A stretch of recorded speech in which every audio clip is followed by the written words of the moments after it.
Rahim dear friends of print and electronic media, अस्सलाम वालेकुम वरहमतुल्लाहि वबरकातुहू।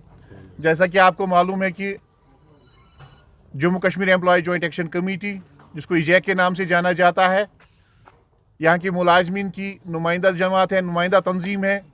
ये एक अम्ब्रेला ऑर्गेनाइजेशन है, एक जॉइंट प्लेटफार्म है यहाँ की मुलाजमीन का, यहाँ के ट्रेड यूनियंस का एमलगम है। बहुत सी ट्रेड यूनियंस का हमारे लगभग 45 ऑर्गेनाइजेशंस है, कॉन्स्टिट्यूएंट्स है जो इस प्लेटफार्म के साथ वाबस्ता है।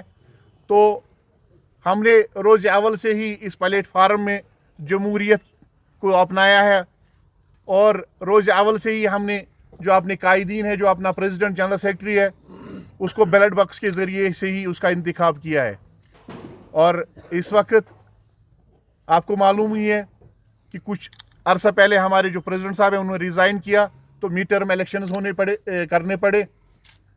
हमारे रफ़ीक अहमद रातर साहब थे। तो 7 दिसंबर को हमने नोटिफिकेशन निकाली और उसके हिसाब से, उसके मुताबिक 12 और 13 को फार्म इशू किए गए। फार्म लेने की तारीख थी और 19-20 दिसंबर को फार्म वापस भरने की तारीख थी।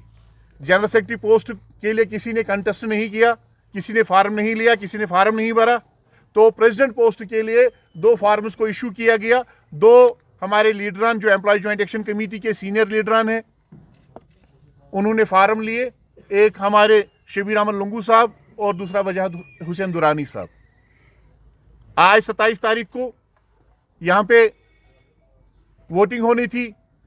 वोटिंग ऑब्जर्वर्स की क़यादत में हुई, इनकी निगरानी में हुई। हमारे सीनियर कायद ex general secretary employ joint action committee जनाब फारूक अहमद राली साहब ऑब्जर्वर की हैसियत से यहाँ पे थे। हाजी बशीर साहब जो हमारे senior vice president, x senior vice president Isaac थे, वो थे। और पोलिंग स्टाफ था। मैं तमाम जितने भी लोग इसमें थे, चाहे पोलिंग स्टाफ था या दोनों कैंडिडेटों का, तो तहे दिल से शुक्रिया अदा करता हूँ। ऑब्जर्वर्स का तहे दिल से शुक्रिया अदा करता हूँ। और जिन लोगों ने वोट इनके हक में कास्ट किए, उनका भी तहे दिल से शुक्रिया अदा करता हूँ। 100% वोटिंग हो गई और आज इन्होंने एम्प्लॉय जॉइंट एक्शन कमेटी 3 साल के लिए अपना प्रेसिडेंट चुना। तो कुछ लोग इससे पहले भी, जिन लोगों को जमहूरियत में यकीन नहीं रखते थे, तो उन्होंने राय फरार इख्तियार किया। और इस वक्त एम्प्लॉय जॉइंट एक्शन कमेटी की 45 और कॉन्स्टिट्यूएंट्स इस वक्त भी मौजूद है, जिन्होंने आज, उसमें 2 एलिजिबल नहीं थे, 3 एलिजिबल थे, लेकिन एक डिसॉल्व हो गई है, उसका वोट कैंसिल कर दिया गया। 42 ऑर्गेनाइजेशंस ने आज हिस्सा लिया। तो बाकी मैं फारूक अहमद राली साहब से गुजारिश करूंगा कि वो आपके सामने आज के इलेक्शन के नताइज सामने रखें। हमारे नौजवान कायद ने आपको इजैक एम्प्लॉय जॉइंट एक्शन कमेटी के बारे में बताया। ये सबसे बड़ा एक प्लेटफार्म है जिसने कई दहाइयों से रियासत के मुलाजमीन की तर्जुमानी की है, उनके हुकूक की तर्जुमानी की है, उनके मसाइल को हल किया है और एक रिकॉर्ड तोड़ कामयाबियाँ हासिल की है मुलाजमीन की मुतालबात की हुसूलियाबी के बारे में। इस सिलसिले में आज फिर इस एम्प्लॉय जॉइंट एक्शन कमेटी का इंतखाब हुआ, जमहूरी तर्ज पर वोटिंग हुई। टोटल में 42 वोट पॉल हुए। 42 में से कोई भी वोट इनवैलिड करार नहीं दिया गया।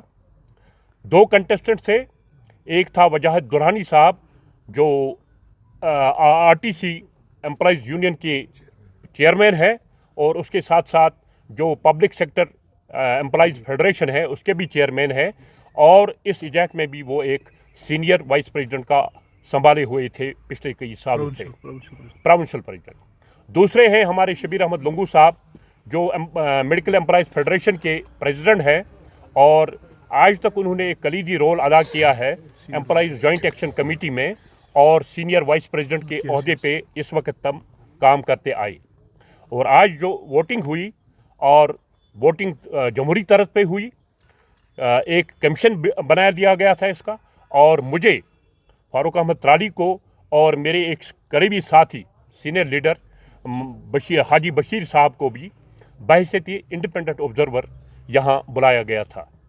उसके लिए हम इस इजैक के ज़ोमा का शुक्रिया अदा करते हैं। हमारी सुपरविजन के तहत ये वोटिंग हुई और वोटिंग का रिज़ल्ट जो है वो मैं आपके सामने डिक्लेयर करना चाहता हूँ। जैसा हमारे नौजवान लीडर ने बता दिया कि टोटल 42 वोट पाल हुए, कोई इनवैलिड करार नहीं दिया गया। 42 वोट में से 14 वोट शबीर अहमद लुंगू ने हासिल किए, जबकि वजहत दुरहानी ने 28 वोट हासिल कर कामयाबी हासिल की। हम तुम्हारे साथ हैं। तो इस सिलसिले में मैं इन जो मुंतखब हजरात हुए हैं और जो शबीर साहब हैं, तो उनसे मेरी गुजारिश रहेगी बहैसियत इनका एक सीनियर साथी के कि इलेक्शन में हार जीत के कोई मामला नहीं रखती है, कोई मसला नहीं है। जैसे पिछले इलेक्शंस में भी सब ने एकजुट होके इकट्ठे विद यूनाइटेड वॉइस की इस मुलाजिम तबके की तर्जुमानी की है और आइंदा भी ये मुलाजमीन तबके की तर्जुमानी करते रहेंगे। मेरी एम्प्लॉइज़ लीडर से गुजारिश रहेगी कि 5 अगस्त 2019 के बाद जो पॉलिटिकल यहाँ हालात अनसर्टेनिटी रही, मैं इन लीडरों से गुजारिश करता हूँ कि वो फिर एक बार अपने मुलाजमीन के हुकूक के लिए, चाहे वो नॉन पेंशन स्कीम का मसला हो, चाहे वो डेली वेजर्स का मसला हो, उसके लिए फिर खड़ा हो जाए। और जैसे पुराने लीडर क़य्यूम साहब या दीगर लीडरान जो इसके साथ थे, उनकी क़यादत और उनके जज्बे वलवले और जज्बों के तहत फिर से अपने मुलाजमीन 60 लाख डेली वेजर्स और नॉन पेंशन स्कीम को लागू करने में अपना कलीदी रोल अदा करे। गवर्नमेंट के साथ मीटिंग रख के अपने मुतालबात को उनके सामने रखे। अगर गवर्नमेंट टस से मस नहीं होती है तो इनका एक कॉन्स्टिट्यूशनल हक बनता है कि ये प्रोटेस्ट करे, ये सड़कों पे आए और गवर्नमेंट को अपने जायज़ मुतालबात मनवाने के लिए सरगर्म हो जाए।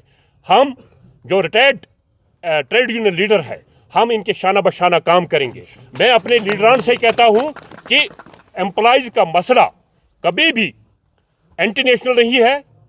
This is not against the integrity and solidarity of the constitution और कंट्री। हमारा एक हक बनता है, वही कॉन्स्टिट्यूशन हमें ये हक देता है कि हम अपने मुतालबात के लिए लड़ाई लड़ें, जद्दोजहद करें। ये मेरी इन सब से गुजारिश होगी। बाकी मैं अपनी तरफ से हाजी बशीर साहब की तरफ से और दीगर जितने भी कायदीन और लीडरान हजरात हैं, वजहत दुरानी साहब को मुबारकबाद पेश करता हूँ। शबीर साहब से गुजारिश करता हूँ कि वो पिछले दौर की तरह अपने तरीके से इस प्लेटफार्म को कामयाब बनाए, उसी तरह लड़ता रहे जैसे उन्होंने आज तक बहुत सारी मुलाजिम काज के लिए लड़ी है। चलो, हमारी तरफ से आपकी कामयाबी पर हम सब जितने भी आपकी हिमायत की, जिन्होंने आपके हक में वोट डाला, और हम सब बूढ़े लोग, बूढ़े ट्रेड यूनियन लीडर भी, बजाज साहब आगे बढ़ो, हम तुम्हारे साथ हैं। बजाज साहब आगे बढ़ो, हम तुम्हारे साथ हैं। एम्प्लॉइज जॉइंट एक्शन कमेटी जिंदाबाद।